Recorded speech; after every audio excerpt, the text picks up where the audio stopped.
Hi, ladies and gentlemen. Welcome to the GG Report this evening. We're delighted to come back again. The GG Report is a forum where we discuss and engage on big, bold ideas, where we have honest conversations. So our objective is basically to make sure that we bring current issues on board and discuss them as honestly as we can and bring you perspectives. Sometimes you may not get some of these perspectives in the mainstream media, so that's why we are here. And thank you for tuning in. Now on the set today I have a guest, Vincent Kimosop. Welcome to the show. Thank you, sir. How are you? Very well, very good to have you. For those of you who don't know, Vincent is a great friend, and he's a consultant, policy and governance expert. So he plays in that field, and he has been involved in a lot of programs. He's a member of the Kenya Christian Professionals Forum, yes. And he's played a very significant role there. I think he will mention the role he's been playing on that program, and he has been involved in advising the churches and Christian communities in addressing some of the most pertinent issues. Now, today we are going to address a very interesting subject, which a lot of people, it's in the conversation of everyone. We are going to unpack the BBI report. So, Vincent. Yes, sir. I'm sure you're ready to go. The BBI. I have, I have been in this thing of BBI for quite some time. Right. So give us a genesis, because yeah. I believe that BBI is, I think we've been talking about BBI now for the last, since yes. the handshake. Yes. After the handshake, what emerged almost immediately was there was a discussion about a framework yes. that would take the handshake forward. So give us that kind of background for those who are not very familiar with the genesis of BBI. I think I will summarize BBI by saying certain things that may not be famous or popular. Yes. I would be able to say that BBI was a ceasefire document. Right. Yeah, and it was we had a lot of animosity in 2017. Yes. After the election. You remember that we went on history as the first country to ever overturn a presidential election. Yes, and that was that was unprecedented. Yes. As in, even America, in their over 250 years of their democracy, yes. the Supreme Court of the US has yes. never made that decision of yes. overturning a presidential election. That happened in Kenya. Yes. And many have followed, one has followed Malawi, yeah. and you can see clearly that the judges were using the precedents that were set in Kenya. Okay. We went to a second round of an election, and you know what happened at that time? There was a lot of yes, we went for an election. Yes. We elected a president, but the truth of the matter is that the country was not settled. Yes. And you remember somebody who went to Uhuru Park and he swore himself as the people's president. I'm telling you. you as in things that even when you talk to our fathers and grandfathers who yes. will be able to say there are things that are happening in this country. Some of us. No, I think Kenya is on record as producing a lot of fasts. Yes. And so that was really very unprecedented. Yeah. So I think when the president sat down together with his team and they realized that for them to move the country forward, there is need for a conversation. Yes. And I want to say this. Yes, it was a ceasefire document, but yes. it was also an acknowledgement by the part of the president, together with the former Prime Minister Raila Odinga, of a responsibility they did not undertake. Yes. And I am putting this squarely on their feet because, yes. as you said rightly, that I have been an advisor for the Christian community through the Kenya Christian Professionals Forum. Yes. On 31st of October 2017, together I was supporting the NCCK at that time. There is a public statement that they issued that if you remember the tear gas Monday, where there was a lot of IEBC must go, and until IEBC went, the church at that time, and this is something that I would want to say, that credit has not been given to where credit is due, made a statement and said, if there is one formation of the political group that is saying we have no confidence in the electoral body, however legally constituted they are, the truth of the matter is that that commission needs to go for the betterment of the country. That commission went, but the problem was not fully solved. Because at that time, there was a conversation that the country needed to have before going to the 2017 election. Yes. Now, the president and the former prime minister did not undertake that. Yes. So we went to an election knowing very clearly that what we are seeking to solve, an election will not solve. So there was something underlying. Yes. Before the election, there were some things that had not been quite settled. And actually, I was coming to it. I wanted to give credit to the church because they did not get credit. They raised the issue, but they did not get the credit for it. One of the recommendations that NCCK at that time made was that expand the executive. Because the current executive under the 2010 constitution provides what you call a Ferrari framework. Yes. Where you have one driver, and even the place for a co-driver is very limited. A Ferrari. For those of you watching, a Ferrari is one of those fancy cars, usually a two-seater. Yes, a two-seater. Is it? Are you thinking about it? I'm talking about this two-seater one. But what the idea is that under the Formula One, where you only have one driver at the core. And remember, our politics is canvassed on an ethnic perspective. So the truth of the matter is that when one person gets up there, what happens? These other ones do not have opportunities. So there was a recommendation: expand the executive and dignify the opposition, facilitate the opposition to do its work. Yes. Now, what happens amazingly with the pride of politicians? Yes. When they are not the originators of an idea. When they are not the ones, pushing the conversation, they will ignore sound advice. Now, I thank you, Pastor Gigi. If there are people who are doing sound bites, what you've just said is a powerful sound bite, because you will see the impact, for example, of what you've just said. If we come to the BBI, so then come 2017, we go to an election. It was not conclusive. One part, the opposition boycotted the election, and then therefore there was a ground for a discussion to be happened. So the handshake that happened on the March 9th of 2018 was a culmination of many things to say, hey, ladies and gentlemen, even if you have an election, Raila Odinga, even if you're elected president, there is one section of the country that does not feel part of you. And then the same called the 44%, something that every poll before elections normally will produce a number for ODM or Raila associated parties, usually around 44%. And that number doesn't seem to change, by the way. And you see, the truth of the matter, you cannot ignore that group. Yes. Now, what happened therefore was then, even if you go to an election, the issues that the country needs to confront, an election will not resolve. Exactly. So then, of course, 118 of the book of Isaiah, come, let's reason together. So there was reasoning. And then the handshake came up with a 9-point agenda. That we need to seek answers to the following 9 issues. Exactly. Interestingly, Pastor Gigi, most of those things that we were going to seek answers for, we already have the answers written in different documents.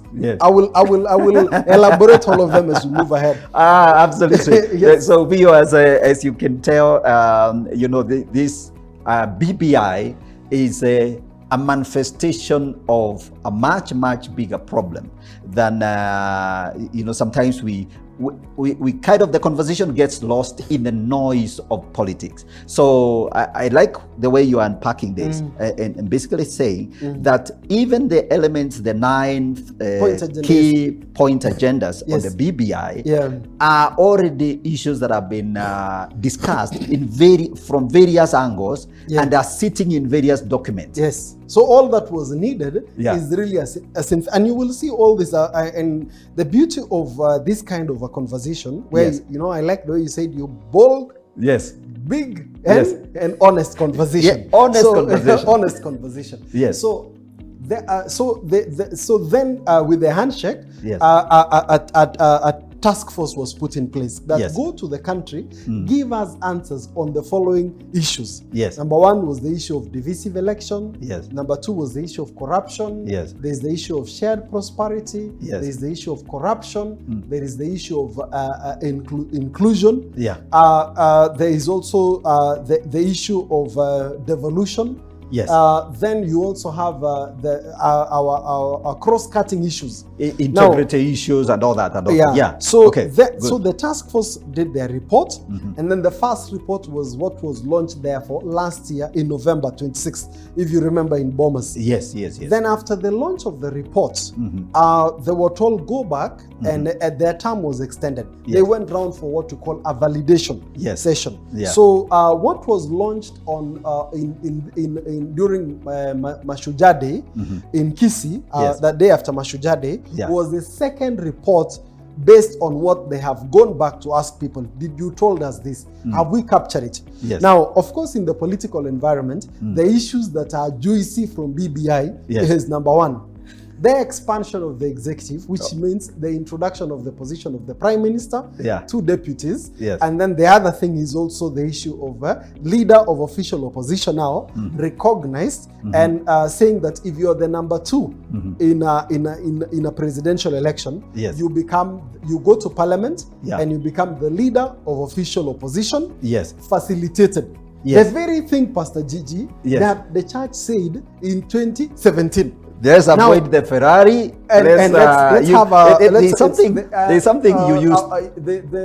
Our politics is such that we have a leadership that provides for the Ferrari framework in terms of one person and his deputy, and then we have but the Kenyan political system is the pro box approach. Inside a pro box, you have the driver, and then you have the seat for the what is it, the co-driver. Yeah, you have a driver, co-driver, and then you can also have three more people at the back. Yes, and then there is a lot of space also at the boot. At the boot. You can now let me take you all this. So they say we have the president, the deputy president, the prime minister, two deputies, and then the other thing that the politicians are very happy is that we have reversed the appointments of cabinet secretaries, whom we now call cabinet ministers. So ministers will now be members of the National Assembly.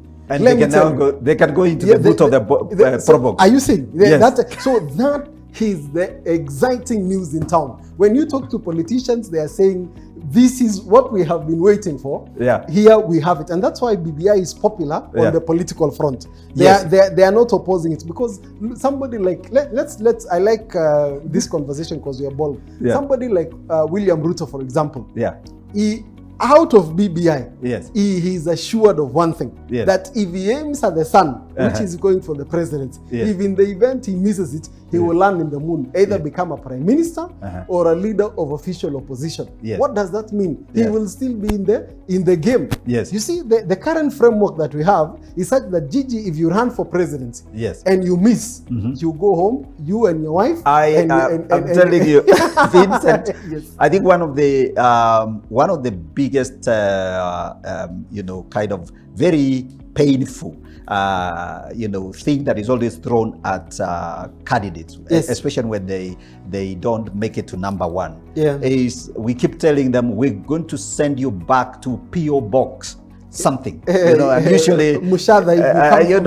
Box Ishaweri, P.O. Box Bondo, P.O. Box Sugoi, and places like that. So, and that's very frightening for someone who has built a career in politics, because I mean, you're telling them that as soon as this election is done, if you don't make it number one, we're sending you home, we'll finish you up. I mean, really, that's really not... And there is a Swahili saying that unaponoa panga usinoe kukue na makali zaidi, because it might actually turn against you. Absolutely. You will realize one thing. In 2013, the people who in 2010, when we had the referendum that gave us the current constitution, yes, there was the no side and there was the yes side. Yes. Interestingly, the people who pushed for no, yeah, either overtly or covertly, yeah, is that they were the major beneficiaries come 2013 elections. And then what happened? The very people who expected that they will get into power, they did not get into. So yes, that's why one of the reasons why I'm saying that on the political front, why there are good ideas in BBI, and I want to say it, yeah, is that this idea of inclusion, the truth of the matter is that everybody wants to feel that the cover of government is we are part of government, and it is either not at times the real that Gigi has been appointed, but when somebody in our village is in a key government position, there is a feeling that we are part of this government. So for me, I would recommend that I was advising church leaders when they were issuing their statement that on matters of principle, be firm as a rock. Yes. On matters of preference, be flexible. Yes. So in terms of the Prime Minister, 2 deputies, leader of official opposition, these things are not new. All the drafts that we had in terms of the harmonized draft, Boma's draft, we had these positions and recommendations. They are preferential issues. They are preferential issues. They are not necessarily principal issues. Yeah, they are not principal issues. Yes. They are not issues that can, either way, whichever way it goes, we can live with them. We can live with it. Yes. We can live with a president and a deputy president and the prime minister and 2 deputy. And the other thing, Bwana Gigi, is that there is also a very good opportunity. One of the credits that I give to the former president Moi is that he was a good mentor. Most of the political leaders that you have currently are products of Moi High School. In terms of he mentored them. Very few of the ones who are leading limelight can be able to tell you that I was not part of Moi. Now, why is it that it is important we support certain ideas? For example, the idea of having ministers coming from the National Assembly. Do you know what happens? Is that you give people opportunities to grow in terms of their careers. So that we see so and so has managed a ministry very well. First of all, he's an elected member of parliament. He has managed the ministry very well. You are able to give them opportunities to rise to a higher level. So you need a political system that mentors the next generation of leaders.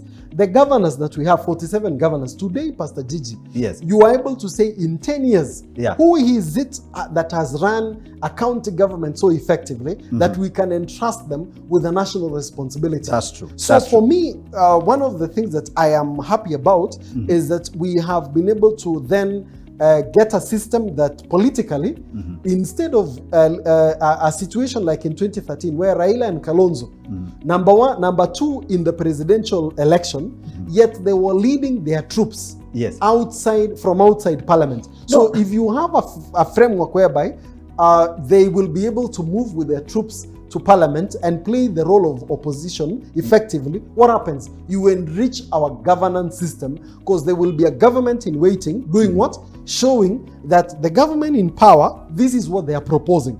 For us, if we were in government, this is what we would have done. What happens? The salad becomes richer. You know, if you're taking a salad of only maybe like if you have more variety within the salad, then the ability to be a better to enjoy more is better. So for me, that's one thing that I like about BBI. The other thing I'd want to say this is that there are also shortcomings and gaps in this report on governance. For example,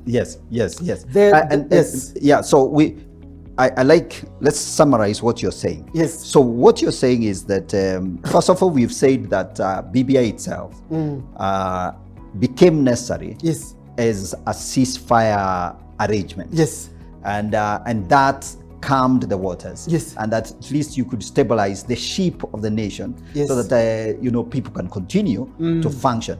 But we know that our problems, some of the shortcomings of our political system were still dogging us in the background, and there were still very loud. The voices of dissent were still very loud. In 2000, and they normally say there's a Spanish poet Yeah. who made a statement, I've forgotten his name, that those who do not study history Yes. are hell-bent to repeat it. Absolutely. If you don't... And it's very difficult, actually, Yes. to take the lessons of history. Yes. You know, it's like, I think, well, I've been actually puzzling over that issue of why people tend to repeat history. And one of the closest metaphor to why people tend to repeat history is the idea of you try to tell a child not to touch a hot stove. But and until a child touches a hot stove, all the theories and all the sermons on hot stoves are not good. Yeah. Don't seem to make sense until the child touches the stove. I have to say this, Pastor Gigi, Yes. and I will say this. I know we are a big part of our majority of our audience are Christians, but I want to say certain things that may at times we are not comfortable to say. Yeah. In 2005, we had a referendum. Yes. You remember the 2005 referendum? Yeah, exactly. When the NAC government came into power, Kenyans were voted as the most optimistic people globally. Yes. Because, you know, we had just seen that it's possible to remove a government and actually have a new government. But when they started fighting over the MOU, that is LDP-NAK, fortunately at that time we had a report from the Africa Peer Review Mechanism. Yes. And do you know they advised the then President Kibaki do not take the country to a referendum. Exactly. Amazingly, the politicians who were around him, some of them told him, this is your time to prove your strength and to show that you are popular. And like Raila at that time, we went to a referendum. You remember the orange vis-a-vis just allow me to say the orange and the banana. Yes, exactly. And you know, the seed of division was sowed in 2005 of 42 against 1. Yes. 42 other tribes in Kenya against the Kikuyu community. Yes. And you know what happens? We harvested very well, unfortunately, in 2007. Now, why am I saying this? Yes. The current president, that is President Kenyatta, he is on his second term. Yes. It is to his best interest to ensure that enough consensus is built. Yes. Before we go to a referendum. Why am I saying this? So that then we do not sow another seed of 2005. Yeah. Because if I can, we do not harvest a 2007, 2008. In 2022, where we will have another election. Yes. And that's why I said I am thankful for the opportunity. Let me go down in history as having said it on a public platform like this, that what we saw in 2005 of 42 against one tribe. Yeah. And the theater to prove that was in 2005 referendum. And then the expectation was that with the win of the no come in 2005, that they were going to win the presidency in 2007. Yes. So what happened? The truth of the matter is that 2007 election, there were other issues that came up. One of them was the issue of the IEBC at that time, that the then opposition said we do not have confidence on the IEBC because some of the commissioners, including the commissioner that was appointed by the Democratic Party of Kenya, I think he was called Mrutu, was the deputy to Kivuitu. Why am I saying this? There are recommendations in the current BBI report that touches on the Independent Electoral and Boundaries Commission that recommends that the political parties nominate 4 commissioners to the IBC. Yes. Now, imagine we also had a report from the Kriegler Commission that told us that if you want to have a good election, ensure that your commissioners are there at the IBC at least 2 years before the election. What does the BBI report say? The BBI report says that the current commissioners will be vetted afresh, including all the IEBC employees to ascertain their suitability. Now, we are now in November of 2020. Meaning that we only have a month, and next year in Christmas. When will this work happen? If BBI goes, it will happen in 2021. Now, when will we have new commissioners? We'll have new commissioners in 2020, possibly with advertisement towards June or September of 2021. of 2021. We're basically running out of time. Will we have time? And then also what happens when you say that all the employees of IEBC will only serve on a contract of 3 years and then renewable ones. There is something that comes with the comfort of security of tenure when you're working in a certain place. So for me, I will say on the political front, I would appeal to the president that, Your Excellency the President, this is the time to build enough consensus on this document. Actually, so far, across the board, there is no one who is saying they have a problem with BBI. The problem they're raising are only on the substance within the document. Absolutely. So for me, we'll come to that. We'll come to that. We'll come to the substance of the some of the mechanisms, the processes. Yes. Because I think. I think we could say that a lot of people are agreed that the document as it is and the proposed elements and the amendments, by and large, speak to the needs, to the political consensus there is so far. So I think the issue now is the process through which this host report will be implemented to avoid, like what you are mentioning, sowing seeds of discord that will create an environment where 2022 becomes another... It's a we versus them. A we versus them that will just defranchise, the electorate, defranchise leaders of various kinds, and then you create an atmosphere where people are so agitated that instead of now achieving the objective of building bridges, actually you create an environment of burning bridges, or whatever bridges will have built. Instead of BBI, it becomes BBI, Destroying Bridges Initiative. Because and remember, one of the things that we have to do is we need to ask ourselves, as experts, Gigi, one of the things that we have to do is that we have to be objective enough to be able to say what good is available in this document. And I think, for example, I've given that on the political front. We are going to come to that. We're going to come to an analysis of what is good within the report. No, this is something I wanted to say about destroying bridges. And then we come to a break. Okay. We are going into a break. Thanks. So, ladies and gentlemen, I believe that you must be enjoying, the discussion as we're taking it through. Vincent is on fire here, and he has wonderful insights on the BBI. And so we're going to go into a break. And then when we come back, we're going to explore further some of the wonderful issues and the ideas that we think are very transformative and positive for taking our nation forward. And we believe that you're learning something, and you don't want to be ignorant on issues that really touch on your very peace and the moving forward of the nation. So I believe that you're learning something. So we go into a break. When we come back, we continue from there. Thank you very much.